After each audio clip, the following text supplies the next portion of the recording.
पड़ोसी मुल्क की, तो उन्होंने पिछले 5 सालों में 803 ट्रेन बनाई हैं पिछले 5 सालों में, जो कि मेड इन इंडिया इंफ्रास्ट्रक्चर को यूज़ करके उन्होंने ट्रेन्स बनाई है। सर, आप इसको कैसे देखते हैं? इस अचीवमेंट को बहुत बड़ा डेवलपमेंट है, जिस तरह वो अपने इंफ्रास्ट्रक्चर को बूस्ट कर रहे हैं और अपने रेलवे सिस्टम को बहुत तेज़ी से आगे लेकर जा रहे हैं, ग्रो कर रहे हैं। क्या कहेंगे? मैं इस पर ये कहूँगा कि रियासती मुल्क है वो एक, वहाँ पर करप्शन जो है मेरे ख्याल से इतनी ज़्यादा नहीं है, जिसकी वजह से वहाँ पे इतनी ज़्यादा तरक्याती काम हो रहे हैं। आईटी में भी देखा जाए, रेलवे आप स्ट्रक्चर बता रही है, वहाँ पे इतना ज़्यादा हो रहा है, तो ये उनकी आवाम को और उनके जो हुक्मरान हैं मेरे ख्याल से वो अच्छा काम कर रहे हैं और अपने आवाम का सोच रहे हैं, जिसकी वजह से उनकी आवाम जो है अपने हुक्मरानों के साथ हैं और उनके साथ खड़ी हुई है।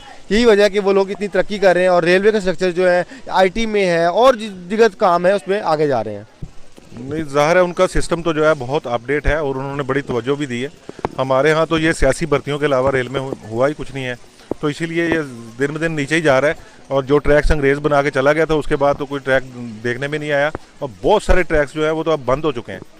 देखें, इंडिया इंडिया इंडिया, मैंने पहले भी, मुझे कुछ लोगों ने और मेरे फेसबुक फ्रेंड्स हैं इंडिया से, वो ये कहते हैं कि यार हम लोग तरक्की कर गए हैं। और पाकिस्तान में भी हम लोग ये चीज़ मान चुके हैं मैम, हम लोग ये चीज़ मान चुके हैं कि इंडिया हर फील्ड में, मैन्युफैक्चरिंग की फील्ड में, आईटी की फील्ड में, एजुकेशन के जो है उसमें, हर चीज़ में पाकिस्तान से आगे निकल चुका है। और अगर उन्होंने ये ट्रेन्स वगैरह बनाई हैं, अब तो मेरे लिए, पहले लेट्स सपोज अगर आज से 2 साल 3 साल पहले या 4 साल पहले आप मेरे से ये क्वेश्चन करती, मैं कहता हाँ वाकई, अब मेरे लिए ये एक आम बात है, इंडिया ने ट्रेन्स बनाई हैं। तो मुझे नहीं लगता कि मैं हैरान हूँ या कोई भी हैरान हो, पढ़ा लिखा इंसान, क्योंकि हमें पता है कि इंडिया बहुत तरक्की कर चुका है और वो अब ये ट्रेन्स क्या, मैं कहता हूँ जहाज़ भी बनाएगा। क्या जिस हिसाब से आज की डेट में भारत का जो रेलवे सिस्टम है बहुत तेज़ी से ग्रो कर रहा है और हम देखते हैं कि वो बहुत आगे जा रहा है अब ग्रोथ के हवाले से, और इस सब का क्रेडिट किसको जाता है? जिस तरह वो डेवलपमेंट कर रहे हैं उनकी गवर्नमेंट के जाता है, या फिर कोई और फैक्टर भी है कि जिस हिसाब से वो अपने इंफ्रास्ट्रक्चर पर काम कर रहे हैं? ये सब चीज़ें जो होती है ना गवर्नमेंट के खाते जाती हैं, क्योंकि गवर्नमेंट ही जो है वो मुल्क में तरक्याती काम करवाती है, जिसकी वजह से अवाम उनको इलेक्ट करते हैं। मोदी को जितना भी लोग बुरा भला कहते हैं, मगर वो दोबारा इलेक्ट होकर आया, इसकी वजह कि उसने कोई काम कराए होंगे तो इसी वजह से इलेक्ट होकर आया है। रेलवे में काम कर रहा है, रेलवे स्ट्रक्चर उसने बिछाया है, काम किया तो लोगों ने इसको वोट दिया है और लोगों ने इसको सपोर्ट किया है। काम नहीं करेगा, लोग उसको वोट नहीं देंगे ना सपोर्ट करेंगे। मेरे ख्याल से गवर्नमेंट के सर जाता है इस सारा, और गवर्नमेंट का काम भी यही होता है कि वो आवाम की खिदमत करे, आवाम के फलाह बहबूद के लिए काम करे, नस्ल का तफरीक किए बगैर सिर्फ और सिर्फ आवाम के लिए काम करे, चाहे वो किसी भी पार्टी से हो, मगर उस पार्टी के लिए नहीं बल्कि अपने आवाम के लिए काम किया जाए, और जो कि मुझे लगता है वो कर रहे हैं। डेफिनेटली अगर किसी घर का माहौल, किसी घर की एनवायरनमेंट या किसी घर का निज़ाम बेहतर होता है तो उसकी क्या रीज़न होती है, आप मुझे बताएं। उसके घर का सरबराह बेहतर होता है ना, तो इसलिए वो निज़ाम बेहतर होता है।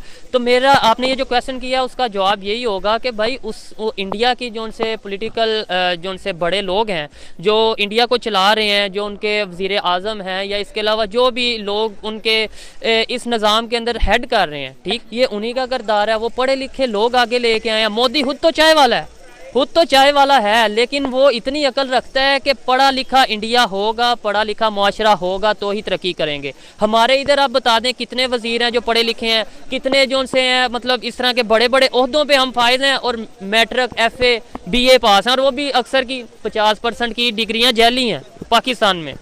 ये रीज़न है कि इंडिया में अगर तरक्की हो रही है, वहाँ का एजुकेशन सिस्टम, सबसे पहले हमें चाहिए कि हम अपने एजुकेशन सिस्टम पे वर्क करें, पाकिस्तानियों को चाहिए। और इंडिया अगर तरक्की कर रहा है सिर्फ और सिर्फ एक वजह है कि वो एजुकेशन सिस्टम पे वर्क कर रहा है, और दूसरे नंबर पे अगर उनका जो इंडिया का एक मतलब ये है कि ज़ाती मामलात में वो आपस में उलझते रहते होंगे, इंटरनल मामलात में, लेकिन जहाँ पे उनके मुल्क की बात आती है, इंडिया की बात आती है, वो लोग एक हो जाते हैं। आप अभी देख लें, कॉमन सेंस वाली बात है, और बिल्कुल एक मतलब ये है कि आप दूध का दूध पानी का पानी हो जाएगा। अभी कोई भी वीडियो निकाल लें जो इंडिया के रिलेटेड है, पाकिस्तान ने बनाई हो, आप नीचे कमेंट देखिएगा, यकीन माने वीडियो पाकिस्तान से वो अपलोड हुई है, वीडियो पाकिस्तानी यूट्यूबर ने बनाई है, लेकिन अगर वो इंडिया के खिलाफ है तो ऐसे लाइन लग जाएगी और पाकिस्तान कोई नहीं बोलेगा, कोई पाकिस्तानी नहीं बोलेगा। इवन अगर अप्रिशिएट करने की बात है, मतलब यूट्यूबर्स को, मैं एक मिसाल दे रहा हूँ, ठीक है, क्योंकि आपकी फील्ड ही है, मैं उस हवाले से आपको मिसाल दे रहा हूँ।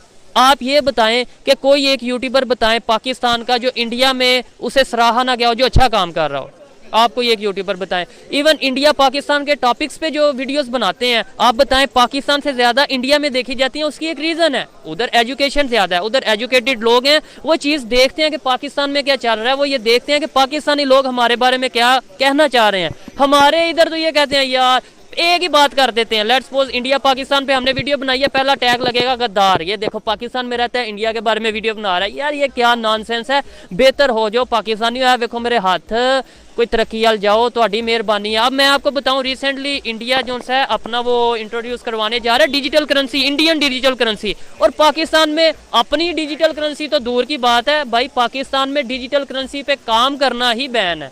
तो हम किधर रह रहे हैं, बहुत पीछे रह रहे हैं मैम।